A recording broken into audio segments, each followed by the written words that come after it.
Within just 24 hours, the gold market moved down by nearly $1,000, marking one of the biggest crashes in the history of the gold market. Yes, my friends, this incident occurred in last 2 days. Gold suddenly crashed. The market moved sharply to the downside, and within minutes, gold fell by nearly $500. Brokers immediately closed their trades, trading desks were shut down, and liquidity was swept out of the market so that no new orders could be placed. As the market continued to fall during this crash, there were moments when no trades were being executed on any server. As soon as this news spread, physical gold holders and silver holders rushed to the markets, placing their gold and silver for sale. So many people came out at once that the market simply could not handle the pressure. This selling continued non-stop, and within 24 hours the market fell by another $600. Across the world, people were now looking for gold and silver only as a safe exit, not as a safe haven. So why did this happen? Why did the gold market fall? Why are people exiting gold and silver? Should gold and silver now be bought physically, or is it still better to sell and exit quickly? Can this market crash even further? First, let's analyze accordingly to the fundamentals and geopolitics and see whether gold should be bought now or not. Within a single hour, leveraged positions worth $2.5 trillion to $3 trillion were wiped out from the financial markets in a massive liquidity flush.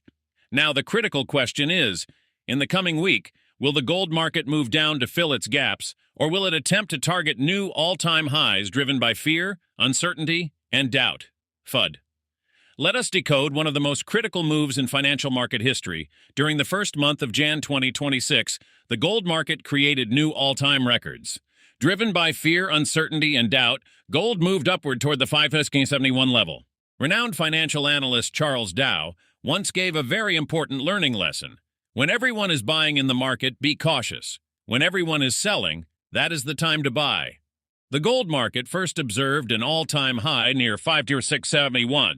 And then, specifically to hunt leveraged positions, it dropped nearly $500 in a single hourly candle.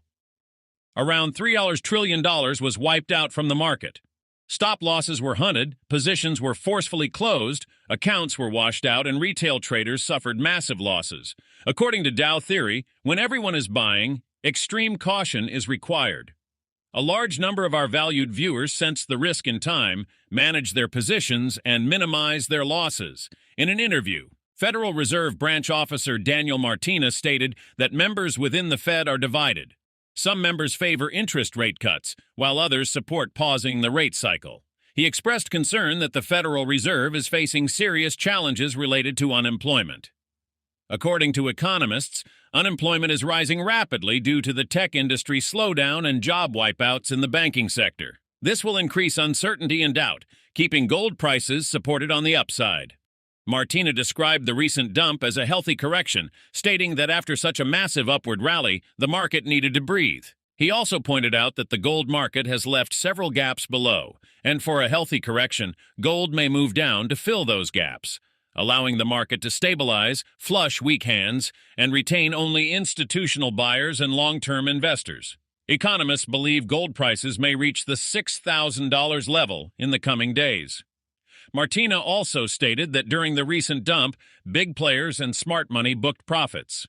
Institutional investors managed and trimmed positions, retail traders were stopped out, and fresh buy positions were opened at lower prices, targeting higher levels in the long run. Economists believe unemployment is not under control and that the U.S. economy is under immense pressure, potentially facing a financial crisis larger than 1929.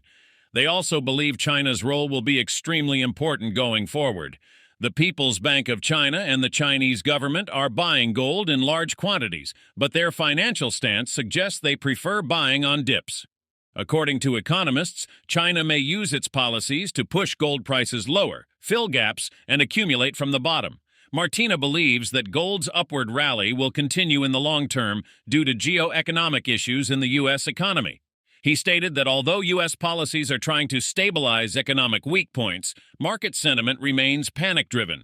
Gold prices may move toward $500-600 and then $6,000, but investors and traders must keep market gaps in mind, manage stop losses carefully, minimize leverage, and follow smart money and institutional investors while building buy positions to avoid major losses.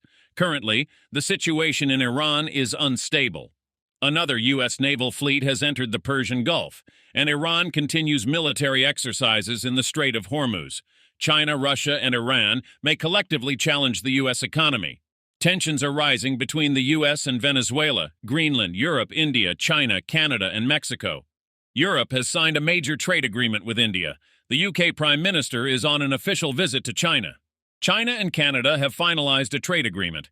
BlackRock has silently exited $2.1 trillion from U.S. bond markets and invested in emerging economies like China and India.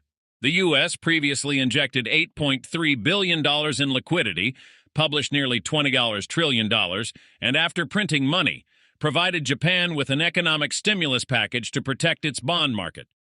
Market risk remains high. Gold prices remain bullish, but investors must stay alert for healthy corrections. If you found value in this analysis, do comment below. And if you liked it, please share.